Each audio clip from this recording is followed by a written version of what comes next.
వైకా jewellers వెలలేని Vaibhogam తరుగులేని నమ్మకం. ఇప్పుడు మన కాకినాడలో డిసెంబర్ 5న ఘనంగా ప్రారంభం కాబోతోంది. సార్ నేను ఒక సమస్య ఫేస్ చేస్తున్నాను సార్. అంటే అది సమస్య అనాలో అది ఏమనాలో నాకైతే తెలియటం లేదు సార్. అది నేను చెప్పుకోలేకపోతున్నాను సార్. ఇంకా ఈ ప్రోగ్రామ్ నేను రెగ్యులర్ గా చూస్తుంటాను. ఎందుకో సార్ నాకు ఇది షేర్ చేయాలి, దీని గురించి ఒక నిర్ణయం తీసుకోవటానికి నాకు నాకు తెలియటం లేదు సార్. ఎందుకంటే మా రిలేటివ్స్ కానీ ఎవరు కూడా నాకు సజెషన్ ఇచ్చే వాళ్ళు ఎవరు కూడా లేరు సార్. అందుకనేసి నేను కాల్ చేశాను సార్. దయచేసి కొంచెం వినడానికి నా కోసం కొంచెం టైం ఇవ్వండి సార్ ప్లీజ్. చెప్పండి అమ్మా వీణా గారు. చెప్పండి, మీ ప్రాబ్లం ఏంటి, అసలు ఏంటి, మీరు ఏం ఎక్స్పెక్ట్ చేస్తున్నారు, అసలు ఏం జరుగుతుంది? మేడం, మాది ఒక చిన్న ఫ్యామిలీ మేడం. నేను హస్బెండ్ ఇద్దరు పిల్లలు ఉంటాము. మేము మంచిగా మా ఫ్యామిలీ బాగా జరుగుతుంది. అంటే మా హస్బెండ్ కూడా మంచి ఉద్యోగం చేస్తున్నారు. బాగుండే వాళ్ళం మేడం. ఒక 2 years నుంచి చాలా కష్టాలు పడుతున్నాం మేడం. ఎందుకంటే ఒక సిచ్యువేషన్ ఒకటి మా లైఫ్ లో అనుకోకుండా ఒకటి జరిగింది మేడం. అదేంటంటే మా హస్బెండ్ కు రెండు కళ్ళు ఒక యాక్సిడెంట్ లో పోయాయి మేడం. అప్పుడు ఆ 2 years నుంచి ఆయన బెడ్ లోనే ఉన్నారు మేడం. ఆయనకు సరిగా ట్రీట్మెంట్ కూడా ఇప్పించలేకపోతున్నారు మేడం. ఎందుకంటే మేము ఫైనాన్షియల్లీ చాలా ఒక దిగజారిపోయిన స్థితిలో ఉన్నాం మేడం. ఎందుకంటే ఆయన మాత్రం సంపాదిస్తున్నారు. ఇప్పుడు సడన్ గా ఆయనకి ఇలా జరిగింది కదా, ఆయన బెడ్ లో ఉన్నారు. ఇద్దరు పిల్లలు చూస్తే చిన్న వాళ్ళుగా ఉన్నారు మేడం. వాళ్ళు స్కూల్ కి వెళ్ళే పిల్లలు మేడం. నాకు ఎవరు కూడా సపోర్ట్ చేసే వాళ్ళు ఎవరు లేరు మేడం. మీ వయసు ఎంత అమ్మా? పిల్లల వయసు ఎంత? మీ వారి వయసు ఎంత? ఎంతకాలం అయింది పెళ్ళి? సార్ మా వారి వయసు 41 సార్. మీదమ్మా? నాకు 34 ఉంది సార్. 34. పిల్లలమ్మా? పిల్లలు ఒకరు 12 సంవత్సరాలు ఒకరు ఉన్నారు సార్. ఇంకొకరు 14 years ఒకరు. ఓకేనమ్మా. మీరు చాలా సంవత్సరాలు బట్టి బెంగళూరులోనే సెటిల్ అయ్యి ఉన్నారు. మీరు చదువుకున్నారా వీణా గారు? నేను చదువుకున్నాను సార్. నేను డిగ్రీ చేశాను సార్. కానీ ఎక్కడ నేను జాబ్ అయితే నేను చేయలేదు సార్. చేసే అవసరం నాకు రాలేదు సార్. అతనే చేసేవారు. అంటే పిల్లలు కరెక్ట్ గా వయసుకు వచ్చి ఉన్నారు. ఇప్పుడు మీ వారైతే కనుక కంటిన్యూస్ గా జాబ్ లోనే ఉన్నారు. బిజినెస్ కాదమ్మా అతను చేసే జాబ్. ఆయన చేసే జాబ్ సార్ అది ఒక సెమీ గవర్నమెంట్ లాగా ఉంది సార్. అదే కంపెనీ. దాంట్లో చేస్తున్నారు. ఆయనకు 40,000 వరకు శాలరీ వస్తుంది సార్. అప్పుడు సమస్య ఏంటండి చెప్పండి మేడం. సమస్య ఇప్పుడు ఆయన జాబ్ కు వెళ్ళట్లేదు. ఇంకా మాకు ఇల్లు జరగడం చాలా కష్టం అయిపోయింది మేడం. ఇంకా నేను కూడా కొన్ని చోట్ల అక్కడ ఇక్కడ ప్రయత్నాలు చేశాను, కానీ చాలా తక్కువ శాలరీ ఇస్తామంటున్నారు. అలాగే మా హస్బెండ్ ఎక్కడ వర్క్ చేస్తున్నారో వాళ్ళని నేను కాంటాక్ట్ అయ్యాను మేడం, అప్రోచ్ అయ్యాను. వాళ్ళు ఏం చెప్పారంటే వాళ్ళు జాబ్ ఇస్తామన్నారు సార్. నేను వెళ్ళి కలిశాను సార్ జిఎం గారిని. Very good. వాళ్ళు జిఎం గారు నా ప్రొఫైల్ అన్ని చూశారు. నేను కూడా డిగ్రీ చేశాను కదా, అది చూశారు. వాళ్ళు ఓకే మేము మీ ఫ్యామిలీకి మేము సపోర్ట్ ఇస్తాము, మీకు జాబ్ ఇస్తాము అనేసి వాళ్ళు ఒప్పుకున్నారు సార్. వాళ్ళు శాలరీ అమ్మా శాలరీ మాట్లాడారా? సార్ శాలరీ కూడా ఒప్పుకున్నారు సార్. అంటే నా స్కిల్స్ అవే వాళ్ళు ఇంటర్వ్యూ చేశారు సార్. వాళ్ళకు నచ్చినారు. అంటే నా పర్ఫార్మెన్స్ వాళ్ళకి నచ్చింది సార్. అలాగే శాలరీ కూడా 60+ వరకు ప్లస్ నుంచి శాలరీ స్టార్ట్ అవుతుంది. స్టార్టింగ్ ఎందుకమ్మా ఎక్కువ ఎందుకు ఇస్తున్నారు మీకు? అంటే సార్ నేను వాళ్ళ కంపెనీకి నేను వర్క్ చేయడానికి కొన్ని నా దగ్గర ఎక్స్ట్రా స్కిల్స్ ఉన్నాయి సార్. సో మీ చదువు మీకు ప్లస్ అయింది అనుకోవాలి, అంతే కదా? అది అనుకోకుండా ప్లస్ అయింది మేడం. అందుకనేసి వాళ్ళకు ఎలాంటి క్యాండిడేట్ కావాలో అలాంటి ఒక క్యాండిడేట్ గా నేను దొరికానని వాళ్ళు హ్యాపీ అయ్యారు మేడం. సంతోషం కదా మేడం. చాలా సంతోషంగానే ఉంది, కానీ మేడం వాళ్ళు ఒకటి అడిగారు మేడం. అది ఎలా చెప్పాలో మీకు నాకు తెలియటం లేదు మేడం. వాళ్ళు అంటే ఎవరమ్మా?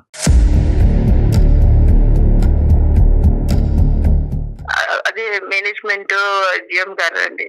జిఎం గారు. ఓకే. ఏం అడిగారమ్మా? లంచం అడిగారా?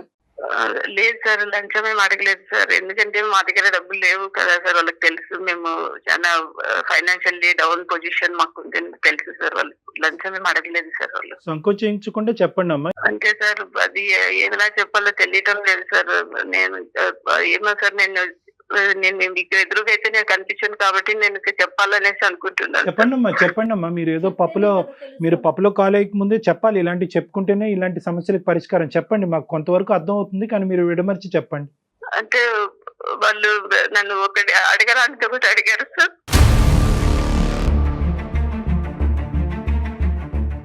ఒక కమిట్మెంట్ అడుగుతున్నారు సార్.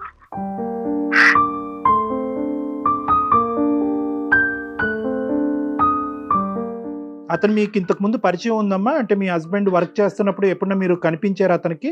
ఎక్కడన్నా ఫంక్షన్స్ లో కానీ ఏదన్నా? ఎప్పుడు చూడలేదు? లేదు సార్, నేనైతే ఎప్పుడు అంటే మా హస్బెండ్ కు సంబంధించి అక్కడ కంపెనీలకు వెళ్ళడాలి అలాగే నేను ఎప్పుడు వెళ్ళలేదు సార్ వెళ్ళలేదు. ఇంతవరకు. అంటే నేను ఫస్ట్ టైమే నేను వాళ్ళని మీట్ అయినాను సార్. అంటే జాబ్ విషయంలోనే నేను వాళ్ళని మీట్ అయినాను. ఇంతవరకు నేనైతే ఎప్పుడు చూడలేదు సార్ వాళ్ళని. అమ్మా అసలు లోపల నుంచి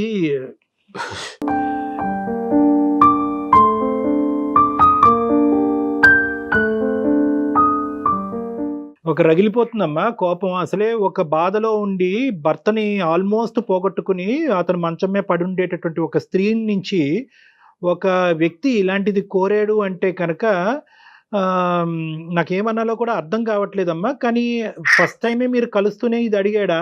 నీకు జాబ్ ఇస్తున్నాను కాబట్టి నువ్వు నాకు ఇది చేయాలని డైరెక్ట్ గా అడిగేశాడా? లేదు సార్, ఫస్ట్ నేను వెళ్ళినప్పుడు నాతో మంచిగా మాట్లాడారు. మీకు జాబ్ ఇస్తున్నాము, ఇలాగే 60,000 మీకు శాలరీ ఉంటది అన్ని చెప్పారు సార్. నేను సంతోషంగా నేను ఇంటికి వచ్చేసి మా వారికి పిల్లలకు కూడా చెప్పాను సార్. వాళ్ళు కూడా చాలా హ్యాపీ అయ్యారు సార్. దేవుడు మనల్ని వదలలేదు, మనం ఇంకా హ్యాపీగా ఉంటాము అనేసి చాలా హ్యాపీ అయ్యారు సార్. తర్వాత మళ్ళీ కాల్ వచ్చింది సార్, ఒకసారి వచ్చి మీరు ఆఫీస్ కు కలవండి అనేసి. నేను మళ్ళీ ఆఫీస్ దగ్గరికి వెళ్ళాను సార్. మీ సర్టిఫికేట్ తీసుకొని రండి అన్నారు. తీసుకొని వెళ్ళాను సార్. తీసుకొని వెళ్ళినప్పుడు అప్పుడు ఆ టైంలో ఆయన చెప్పారు, మీకు ఉద్యోగం ఇస్తున్నాము, మళ్ళీ మీరు మమ్మల్ని సంతోష పెట్టరాదని అన్నారు సార్. నాకైతే అర్థం కాలేదు ఏం అడుగుతున్నారు.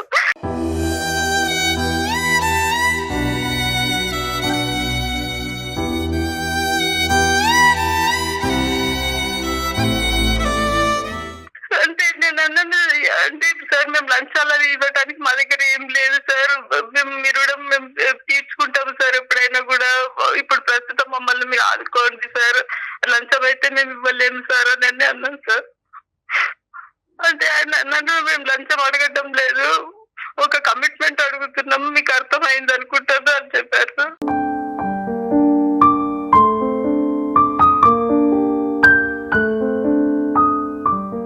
చెప్పులు వేసుకుని వెళ్ళావుగా? అవును సార్. మరి ఎడం కాలు చెప్పు ఎందుకు తీయలేదు? సార్ అది నా పరిస్థితి ఇలా ఉంది, నేను ఏం చేయాలో ఒక కన్ఫ్యూజన్ లో ఉన్నాను సార్. ఏం పరిస్థితి అమ్మా? ఏం పరిస్థితి? అతను అడిగిందేంటి, మీరు మాట్లాడేదేంటి? మేడం పరిస్థితులు అంటే ఏంటి? మేడం నేను ఒక 2 years నుంచి 2 సంవత్సరాల నుంచి ఎంత కష్టపడుతున్నాను అయ్యుండొచ్చు. ఎవరికి తెలియదు మేడం. నా హస్బెండ్ ట్రీట్మెంట్ ఇవ్వలేకపోతున్నాను, పిల్లలకు సరైన భోజనం పెట్టలేదు, పిల్లలు స్కూల్ ఫీజులు కట్టలేకపోతున్నాను, చాలా బాధపడుతున్నాను మేడం.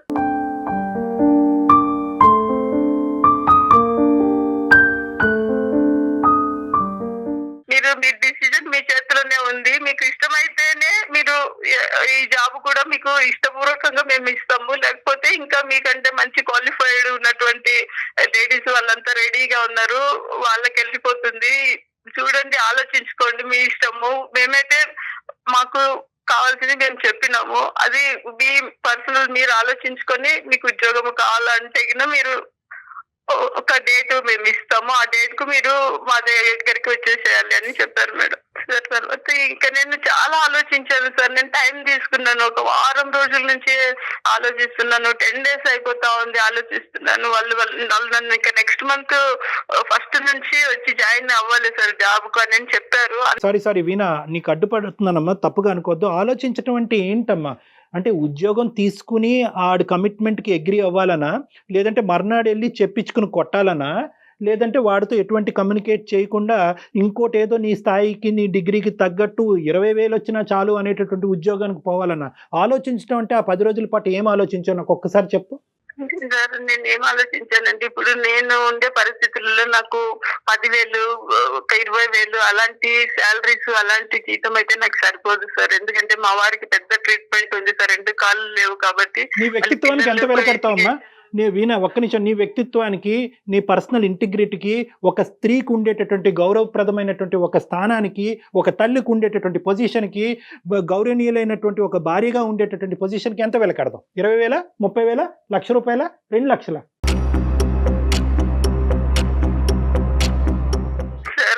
No, sir no. నేను ఇలాగా సార్ నేను ఒక మాట అంటాను సార్, మీరు పెద్దవాళ్ళు సార్, మీకు అన్ని నాలెడ్జ్ ఉంది సార్, మీరు మరి నన్ను తప్పుగా అర్థం పెద్ద చిన్న చేసుకోవచ్చు కాదు సార్. నాన్న. చాలా ఇలా జరుగుతున్నాయి సార్, అయితే చాలా మంది నాలాగా చెప్పుకోలేకపోతున్నారు, నేను అయితే చెప్తున్నాను సార్ మీకు. లేదు నాన్న, అంటే నా ఈ రోజు పొజిషన్ ఇలా ఉంది. ఇప్పుడు వీణ 1,00,000 మంది మా దగ్గరికి రాలేదు.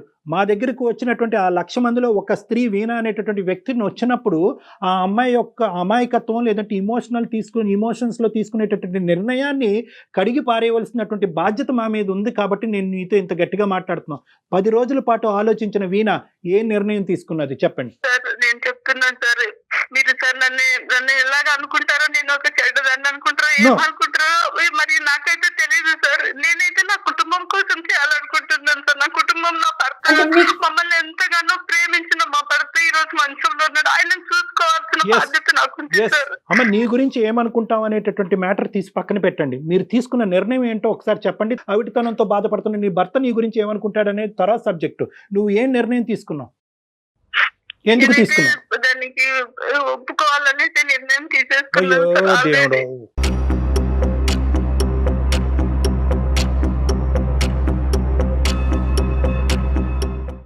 మరి ఇలాంటప్పుడు మరి మాకెందుకు కాల్ చేసావమ్మా వీణ?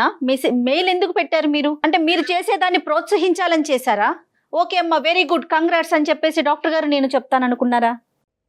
లేదు మేడం, నాకు అలాంటి ఉద్దేశం లేదు మేడం. ఇది నేను ఎవరితో షేర్ చేసుకోలేకపోతున్నాను మేడం. నా ఇంట్లో నా భర్తను చూస్తే నాకు దుఃఖం కాదమ్మా, నువ్వు వస్తుంది. షేర్ చేసుకోవటం కోసం చేసావా, సలహా కోసం చేసావా? ఇప్పటి వరకు 12-13 సంవత్సరాల పాటు అబద్ధం ఆడినటువంటి నీ భర్త మంచం మీద కూర్చుని, ఏవండి నేను ఇలా 60,000 జీతం తీసుకునే ఉద్యోగం తీసుకోబోతున్నాను, దానికి ఈ కమిట్మెంట్ కూడా ఉంది అని చెప్పే దమ్ము ధైర్యం నీకు ఉందా నాన్న? సార్ నేను అలా చెప్పలేను సార్. నేను లైఫ్ లో ఎప్పుడు అంటే- అన్నట్టు అంటే చెప్పలేను నీకు అంత సార్. అంత ధైర్యం లేదు సార్ నీ నాకు. అంతరాత్మకు తెలుసు 60,000 అనేటటువంటిది నీ కుటుంబాన్ని తీసి గట్టెక్కిస్తాదనే నమ్మకం నీకు ఎంత ఉందో, నువ్వు తప్పు చేస్తున్నావు అనేది నీ అంతరాత్మకు తెలుసు. కాబట్టి నీ భర్త కళ్ళల్లోకి చూసి చెప్పలేనటువంటి దుర్భర పరిస్థితిలో నువ్వు ఉన్నావు వీణా. ఒక్కసారి దాన్ని తట్టు. బయట సూపర్ఫిషియల్ గా మాట్లాడేటటువంటి కనిపించేటటువంటి ఈ బాధలను కాదు, లోపల ఉండేటటువంటి అంతరాత్మ ఈ రోజు కాదు రేపు అడుగుతుంది ప్రశ్నలు, నిన్ను చంపేస్తుంది, ప్రశ్నలతో చంపేస్తుంది నీ అంతరాత్మ. రేపొద్దు నిన్ను పడుకోనివ్వదు, తెన్నివ్వదు, ఒక తల్లి పాత్రలో ఒక భార్య పాత్రలో కూర్చునే స్థానాన్ని నీకివ్వదు. కోల్పోతావమ్మా. నీ వైపు నీ అంతరాత్మ పదే పదే వేలెత్తి చూపెట్టి మూర్ఖురాలా ఎంత పిచ్చి పని చేసావు అనేటటువంటిది ఒక భాష వాడుతుంది. అది తట్టుకునే దమ్ము ధైర్యం నీకు ఉందో లేదో ఒక్కసారి ఆలోచించుకో. సార్ చాలా ఆలోచించాను సార్. రాత్రి మొదలు నేను ఇదే ఆలోచించాను సార్. నేను ఏం చేస్తున్నాను ఈ 10 రోజులు నాకు తెలియలేదు సార్. ఈ 2 సంవత్సరాల పాటు ఇల్లు ఎలా గడిచింది? సార్ చాలా ఘోరంగా గడిచింది సార్. ఎక్కడెక్కడో అప్పులు తీసుకున్నాం సార్. ఆ అప్పుల వాళ్ళకి ఇప్పుడు అప్పులు కూడా కట్టలేని స్థితిలో ఉన్నాము. వాళ్ళు వచ్చి ఒకటే గొడవలు చేస్తున్నారు సార్. దీనికోసమే సార్ నేను నాకు కేవలం నా శరీరాన్ని నేను చూసుకోవడం లేదు సార్. నా శరీరం మలినం అయిపోతుంది. నా ఫ్యామిలీ ముఖం చూసి నేను ఇట్లా చేస్తున్నాను సార్.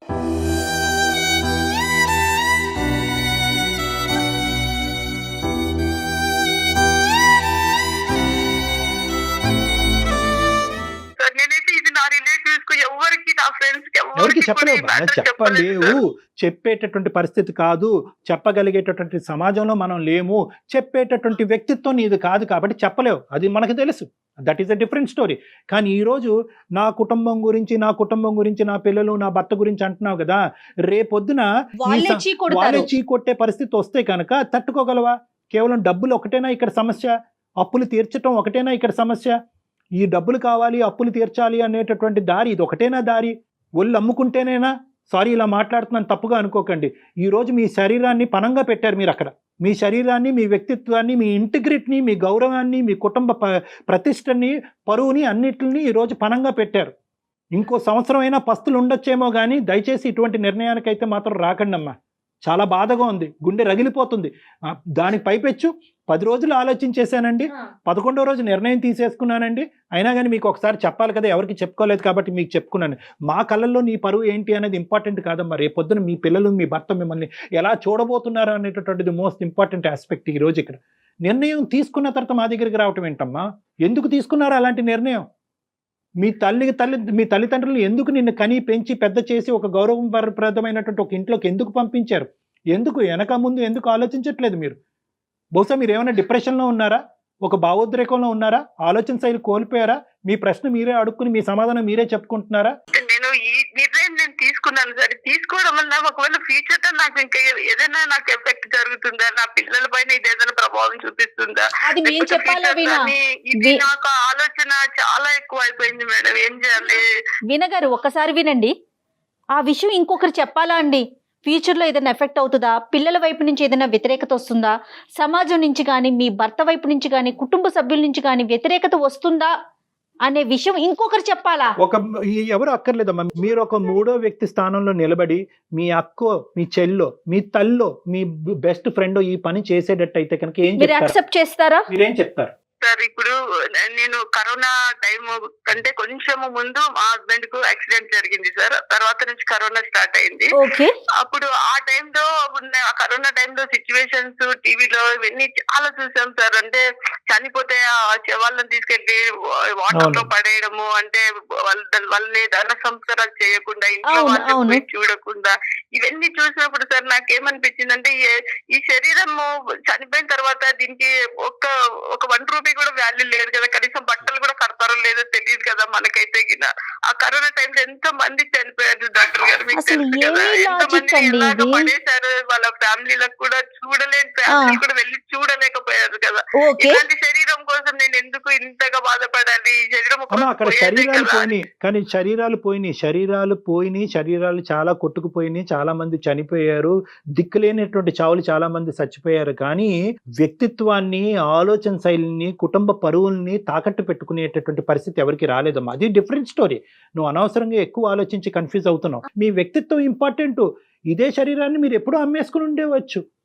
కాదు కళ్యాణ్ గారు, ఇప్పుడు తను తీసుకున్న నిర్ణయానికి మిగతా అన్నిటిని ఆపాదించుకొని ఇది కరెక్టే అని తనకు తాను స్వాంతన పొందుతున్నట్లు అనిపిస్తోంది నాకు. ఇప్పుడు మీ లోపల, అవును మేడం, ఇప్పుడు ఏమవుతుంది అంటే కనుక మీ లోపల ఒక డిఫెన్స్ మెకానిజం ఉందమ్మా. అదే ఈ రోజు మాకు ఫోన్ చేయించింది. పచ్చిగా చెప్పాలి అంటే మీ లోపల ఉండేటటువంటి అంతరాత్మ, ఇన్నర్ కాన్షియస్ ఏదైతే ఉందో, 7th 6th సెన్స్ అంటూ ఉంటారు కదా, అది చేసింది. మీరు చేయలేదు ఫోన్. ఇది అతను ఎవరైతే మీ జిఎం ఉన్నాడో ఆ మహానుభావుడు, మీ వాడికి ఒక నమస్కారం అమ్మా. చాలా మందికి నమస్కారాలు పెట్టాలి. అలా అయితే అలా కాదు. మీరు ఇప్పుడు వాడు ఎవడైతే ఉన్నాడో ఈ 2 సంవత్సరాల పాటు మీ భర్త లేనటువంటి స్థానాన్ని భర్తీ చేయటం గురించి ఎంతమందికో చేపలకు ఎరేసినట్టుగా ఎరేసాడు. చాలా మందికి ఎరేసాడు. కానీ ఈ ఎరలో పడేటటువంటి వాళ్ళు ఎలాంటి వాళ్ళు అంటే కనుక, ఏ స్త్రీ కూడా కావాలని చెప్పి తన యొక్క శరీరాన్ని వెళ్ళి అక్కడ తాకట్టు పెట్టదమ్మా. మీలాంటి డెస్పరేట్గా దిక్కుతోచనటువంటి పొజిషన్లో, డిప్రెషన్లో ఉండి ముందు నుయ్యి వెనకతలు గొయ్యి ఉండేటటువంటి మీలాంటి స్త్రీలు పడేటటువంటి మీలాంటి వాళ్ళు పడేటటువంటి దాంట్లోనే అతను ఒక వల పనుకుని అక్కడ కూర్చున్నాడు. నువ్వు వెళ్ళి అందులో పడ్డావు. కాబట్టి నిన్నేం చేశాడంటే రోడ్ బ్లాక్ చేశాడు, శాండ్విచ్ చేశాడు. నువ్వు కాకపోతే వేరే అమ్మాయి వస్తుంది, ఈ అమ్మాయి కాకపోతే వేరే అమ్మాయి వస్తుంది అంటే ఏంటి, మిమ్మల్ని సైకలాజికల్గా ఎలా మారుస్తున్నాడంటే కనుక, శరీరం అప్పచెప్పేటటువంటి వాళ్ళలో లిస్ట్లో నువ్వు ఒక్కదానివే లేవు, చాలా మంది ఉన్నారు. సో వాళ్ళందరూ చేయగా నువ్వు తప్పు చేయటంలో తప్పు లేదు, నీ కుటుంబాన్ని నువ్వు చేస్తున్నావు అనేటటువంటిది ఒక గిల్ట్ ఫీలింగ్ నీలో రెచ్చగొట్టేటటువంటి ప్రయత్నం చేశాడు. సో అందులో నువ్వు పడ్డావు. ఇక్కడ ఇలాంటి మగాళ్ళు లేకుండా ఉండేటటువంటి ప్రపంచాన్ని నువ్వు ఊహించుకోవటం కష్టం. కానీ అట్లీస్ట్ నీ సెన్సిబిలిటీ ఉపయోగించు. ఈ 60,000 వస్తున్నాయి, ఫైనాన్షియల్గా నా కుటుంబం సేఫ్ గార్డ్ అవుతుంది, పిల్లల ఫీజులు కడతాను, భర్తను చూసుకోగలను అనేటటువంటిది ఒక పరిధి. ఇది కాపాడుకున్న తర్వాత ఇంకా జీవితంలో విలువైనటువంటి ఇంకో పెద్ద అంశం ఏదన్నా పోతుందా అనేటటువంటి ఆలోచనతో ఒక్క అడుగు ముందుకేసి ఆలోచించమని చెప్తున్నాను, నేను విన్నపించుకుంటున్నాను. వీణా, మీరు తీసేసుకున్న నిర్ణయానికి రకరకాల కారణాలని ఆపాదించుకుంటున్నారు వీణా.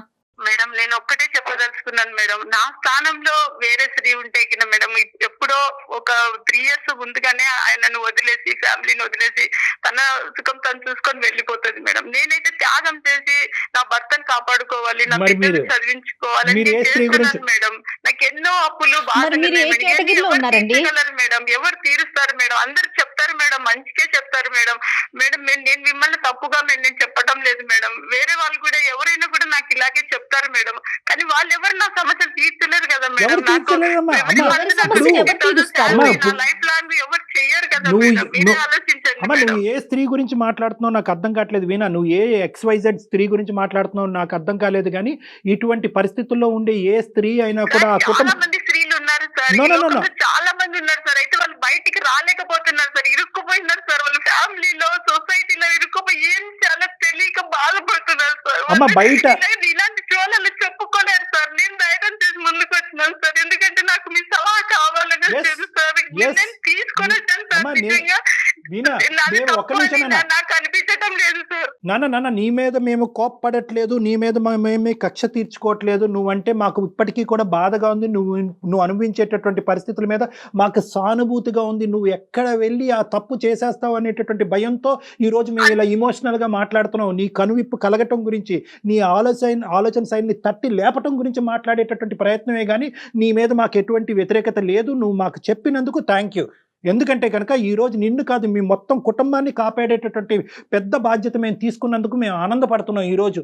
అట్లీస్ట్ ఇక్కడితో నిన్ను కాపాడి నీ కుటుంబాన్ని కాపాడితే కనుక అదే మాకు హ్యాపీనెస్ అమ్మా. అవును అమ్మా, ఒకటి ఈరోజు నన్నెవరు కాపాడతారు అంటే కనుక నీకు ఉండేటటువంటి స్థానంలో నిన్ను ఎవరు కాపాడరమ్మా. నిన్ను నువ్వే కాపాడుకోవాలి. నీ క్వాలిఫికేషన్ ఉంది, నీకు ఎలిజిబిలిటీ ఉంది. నీ క్వాలిఫికేషన్ చూసి ఆ జిఎం గాడు కళ్ళు బైర్లు గమ్మి నీ 40,000 కాస్త 60,000 చేశాడు. ఇంకో చోట రాదా 40,000 జీతంతో? నీకు ఎన్ని ప్రయత్నాలు చేసావు ఈ 2 సంవత్సరాలతో? ఎన్ని అప్లికేషన్స్ పెట్టావు? ఎన్ని ఇంటర్వ్యూస్ అటెండ్ అయ్యావు? నోమ్మా అమ్మా 10,000 నో అమ్మా నో తల్లి నో 10,000 నువ్వు 40,000 ఫిగర్ చూసి ఒకేసారి 60,000 చూసేటప్పటికి నీ కళ్ళు బయర్లు గమని. నువ్వు ఏదో ఒక కొత్త ప్రపంచాన్ని చూడటం మొదలుపెట్టావు. ఇదేంటి ఒక లాటరీ టికెట్, ఒక బోనస్ తగిలినట్టుగా నువ్వు ఫీల్ అవుతున్నావు. కాబట్టి నీకు 60 నీకు నీకు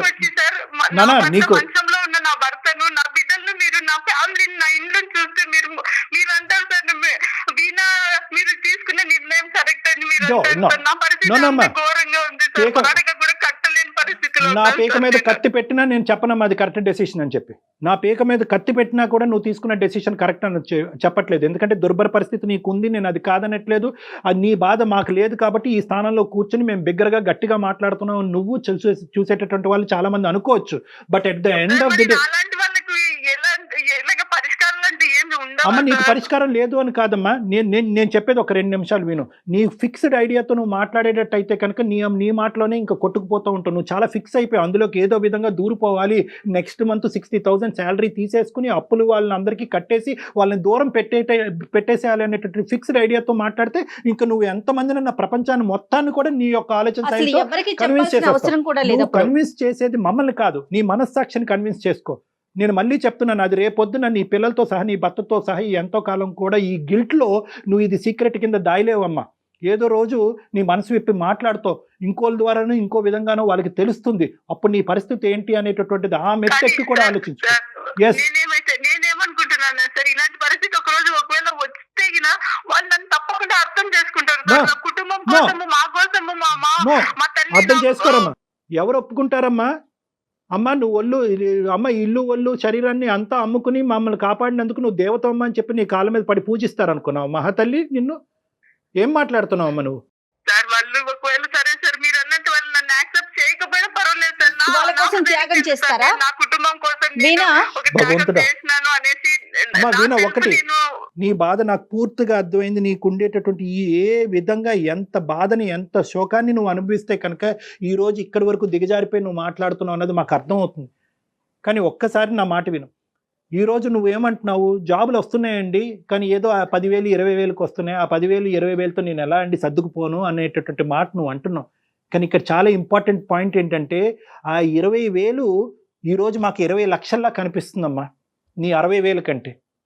నీ 60,000 కంటే కనుక ఆ 20,000 నీ వ్యక్తిత్వాన్ని, నీ జీవితాన్ని, నీ ప్రపంచాన్ని, నీ లోకాన్ని కాపాడేటటువంటి 20,000. ఆ 20,000 అలా కాపాడుకుంటూ పోతే ఆ ఎక్స్పీరియన్స్ ఉపయోగించుకుంటే కనుక ఒక 6 నెలల తర్వాత వేరే చోట అప్లై చేస్తే 30,000 వస్తుందమ్మా. మేము ప్రపంచాన్ని చూసామమ్మా. ఒకేసారి వేలకు వేలు వచ్చేవి 30,000 వీణా. 30,000ని కాపాడుకుంటూ ఒక 2-3 కోర్సులు చేసుకుంటూ నీ కరికులం బయటని కొద్ది బిల్డప్ చేసుకుంటే 40,000 వస్తాయమ్మా. తర్వాత 60,000 వస్తాయమ్మా. ఒక 2 సంవత్సరాల్లో 1,00,000 వస్తుందమ్మా. ఇది ప్రపంచం. మనకు వచ్చే 20,000 10,000తోనే మీరు అంటున్నారు కదా సార్ పెరుగుతాయని. మరి నా భర్త కాళ్ళు రావాలి, ఆయన కాళ్ళు నేను ఆపరేషన్లు సర్జరీలు చేపించాలంటే లక్షల్లో తీసుకుంటారు సార్. హాస్పిటల్లో ఖర్చులన్నీ మీకు తెలుసు సార్ ఎలా ఉంటాయి అనేది. మరి నేను ఆ వేళ్లతో నా ఇల్లు గడుపుకోవాలి, ఆయనకు ట్రీట్మెంట్ నేను ఎలాగ ఇప్పించగలను సార్? ఆయన నేను నడిపించాలి సార్, ఆయన నడవాలి సార్. ఎందుకంటే ఆయన నా భర్త కాబట్టి. ఆయన కోసం, ఆయన మా కోసం ఎంతో చేశారు, నేను ఇప్పుడు ఆయన కోసం ఏమో చేయాలి సార్. అమ్మ, అదే నాకు సార్, ఫైనాన్షియల్ ఒకవేళ మీరు చెడ్డదాన్ని మీరు అన్నా పర్లేదు సార్. నేను మీరు అనట్లేదమ్మా, పర్వాలేదు నువ్వు సార్. చెడ్డదనం అని అనట్లేదు, నువ్వు అమాయకురాలు, ఇది పిచ్చితనం అని ఇందాక నుంచి అందుకే అంటున్నాను. నిన్ను బ్యాడ్ అనట్లేదు, మ్యాడ్ అంటున్నాను. నీకు తెలియట్లే నువ్వు చేసేటటువంటి నీ ఆలోచన తెలియదు. ఒకటమ్మా, ఫైనాన్షియల్ డిమాండ్ బట్టి దిగజారిపోయేటటువంటి దుస్థితికి మన సమాజం ఇంకా పోలేదమ్మా. క్యాన్సర్ ఉందనో, కుంటితనం ఉందనో, అవిటితనం ఉందో అని చెప్పి స్త్రీలు వాళ్ళ యొక్క శరీరాన్ని అమ్ముకోవటం మొదలు పెడితే కనుక మన భూమాత మనల్ని క్షమించదమ్మా. దయచేసి కాసేపు కూల్గా ఉండి ఆలోచించడానికి ట్రై చేయి. నీ యొక్క హస్బెండ్కి బహుశా అతని అవిటితనానికి మీకు ఫైనాన్షియల్గా సపోర్ట్ కావాలి అంటే మనం ఏదన్నా ఒక స్క్రోల్ ద్వారానో లేదంటే ఒక ఫోన్ నెంబర్ డిస్ప్లే చేసో ఎవరన్నా కాంట్రిబ్యూటర్స్ ఉంటే కనుక, ఎవరన్నా పెద్ద మనసుతో ఉండే దాతలు ఉంటే కనుక వాళ్ళందరి ద్వారా మనం కాంట్రిబ్యూషన్ తీసుకొచ్చి మీకు హెల్ప్ చేసేటటువంటి ప్రయత్నం చేద్దాం. దానికి వేరే దారులు ఉన్నాయి. సార్ ఇదంతా నిజంగా అవుతుందంటారా సార్? అంటే క్రౌడ్ ఫండింగ్ ఇవన్నీ నేను కరోనా టైంలో అప్పుడంతా నేను వింటున్నాను సార్, కానీ నిజంగా అలాగా హెల్ప్ చేసే వాళ్ళు వస్తారా? డెఫినెట్ గా ఉందమ్మా. ప్రయత్నానికి మించినటువంటిది ఏమీ లేదమ్మా. నువ్వు తీసుకుపోయేటటువంటి స్టెప్ ముందు పోలిస్తే కనుక ఈ ప్రయత్నాలన్నీ చాలా చిన్న స్టెప్సే. అయితే వీణ ప్రతిదీ ఇలా చిటికేస్తే అయిపోదు, దానికి మన ప్రయత్నం ఉండాలి, పేషెన్స్ ఉండాలి, ఓపిక ఉండాలి. ఇలా తొందరపాటు నిర్ణయాలు తీసుకున్నటువంటి పరిస్థితిలో ఉండాలి. మానసికంగా కుదురుగా ఉండటం అనేది ప్రధానమైనటువంటి అంశం అమ్మా. ఎందుకంటే ఒక సింపుల్ లాజిక్ చెప్తానమ్మా నీకు. ఆ లాజిక్ చెప్పి నిన్ను ఆలోచించుకోమని చెప్పి నిన్ను వదిలేస్తాను. ఇందాక నువ్వు అన్నావు రేపో మాపో నా కుటుంబానికి తెలిస్తే కనుక నన్ను క్షమించి వదిలేస్తారని చెప్పి. అప్పుడు చెప్పేది ఎందుకు? ఇప్పుడు చెప్పు. ఒకసారి మీ హస్బెండ్ అతను పక్కన కూర్చుని ఏమండి ఇలా చేద్దామండి అని అనుకుంటున్నానని ఒక్క మాట చెప్పు. చెప్పలేరు కాబట్టి తప్పు చేస్తున్నారమ్మా. చెప్పలేరు కాబట్టి తప్పు చేస్తారు. నో, అది ధైర్యం లేకపోవటం కాదు, మీరు తప్పు చేస్తున్నారు కాబట్టి మీరు చెప్పలేకపోతున్నారు మేడం. అది నా వేలో రైట్ కావచ్చు, కానీ మా హస్బెండ్ వేలో అది తప్పని ఆయన అనుకోవచ్చు కదా సార్. తప్పని అనుకున్నప్పుడు that story ends there. Full stop పెట్టండి. ఎందుకంటే ఇది కుటుంబానికి సంబంధించినటువంటి వ్యవహారం. కేవలం వీణ 100 106 ఏదో విధంగా డబ్బులు తెచ్చేయమని చెప్పి ఎవరు మాట్లాడట్లేదు ఈ రోజు. ఇక్కడ డబ్బులు ఎంత అవసరమో దానికంటే 100 రెట్లు పరువు అనేటటువంటిది అవసరం అని భావించే కుటుంబం ఇది. అది మర్చిపోవద్దు. Go for salary. నేను చెప్పినటువంటి ప్రిన్సిపల్ తక్కువ శాలరీ అన్న స్టార్ట్ చేయండి అమ్మా. కోర్సెస్ డెవలప్ చేసుకోండి, కరికులం బయట బిల్డ్ చేసుకోండి, మళ్ళీ రీఅప్లై చేసుకోండి. విపరీతంగా పెరిగిందమ్మా ప్రైవేట్ ఎంప్లాయ్మెంట్, భయంకరంగా పెరిగింది. గవర్నమెంట్ జాబ్స్ వస్తున్నాయో లేదో నాకైతే తెలియదు, కానీ ఎంప్లాయ్మెంట్ ఆపర్చునిటీస్ బాగా పెరిగినాయి. పోస్ట్ కోవిడ్ అంతా నాశనం అయిపోద్ది అనుకున్నారు ప్రపంచం అంతా. ఆపర్చునిటీస్ పెరిగినాయి, నిరుద్యోగం అనేది తగ్గింది ప్రైవేట్గా. కానీ ఎటొచ్చి ఏంటంటే స్టార్ట్లో గోస్లో ఒకేసారి నాకు అప్పులు ఎక్కువ ఉన్నాయి కాబట్టి ₹1,00,000 జీతం కావాలి అంటే అవ్వదు. 20,000 సంపాదించండి, కొద్దిగా అప్పులు తీర్చండి, 30,000 సంపాదించండి, అక్కడ అప్పులు తీర్చండి. ఏమైనా ప్రైవేట్ అప్పులు ఉంటే కనుక ఈ పే స్లిప్స్తో వెళ్ళి ఏదైనా ఒక బ్యాంక్ లోన్ తీసుకుని ఆ బ్యాంక్ లోన్ ద్వారా ఫస్ట్ ఈ ప్రైవేట్ లోన్స్ ఇష్టానుసారం వడ్డీలు వసూలు చేసి ఈ ప్రైవేట్ లోన్స్ క్లియర్ చేసుకోండి. ఈ విధంగా ఆలోచించండి. లేదంటే నా దగ్గరకు రండి, వచ్చి ఒకసారి మాట్లాడుకుందాం. హైదరాబాద్ ఒకసారి రండి వీణా, మీరు ఒకసారి డాక్టర్ గారితో కూర్చుందరు కానీ డాక్టర్ గారు మాట్లాడతారు మీతో పర్సనల్ గా. అదే మేడం, దీని గురించి ఏం చేయాలో తెలియకనే నేను మేడం మీ దగ్గరికి వెరీ గుడ్ మెయిల్ పంపించినాను మేడం. అంటే ఇట్లా ఏదైనా సలహా నాకు ఇస్తారేమో అనే ఉద్దేశంతోనే పెట్టాను మేడం. గుడ్ లక్ అమ్మా. ఆలోచించుకుని ఒకసారి వచ్చి డైరెక్ట్ కలమ్మా. ఈ లోపల జయ గారు క్రౌడ్ ఫండింగ్ గురించి కూడా మేనేజ్మెంట్ తో మాట్లాడి ఆలోచిస్తారు. మీ నంబర్ ఏదైతే సహాయం చేయగలమో చూద్దాము. ఆ ప్రయత్నం కూడా ఖచ్చితంగా మా సైడ్ నుంచి ఉంటుంది. మాకు సహాయం చేస్తానంటే తప్పకుండా నేను మిమ్మల్ని వచ్చి కలుస్తాను సార్. సూపర్. రండి వచ్చి మాట్లాడండి. ఫస్ట్ ఆఫ్ ఆల్ మీకు ఇంకా మంచి అవగాహన అనేటువంటిది వస్తుంది డైరెక్ట్ కలిసినప్పుడు. థాంక్స్ డాక్టర్ గారు. మేడం మీకు కూడా. నమస్తే. ఓకే, థాంక్యూ సో మచ్ వీణా. నమస్తే. God bless you. Take care అమ్మా. నమస్తే. అందమైన జీవితం సమర్పిస్తున్నవారు 49 అంటే సంతోషం, 49 అంటే సంతానం.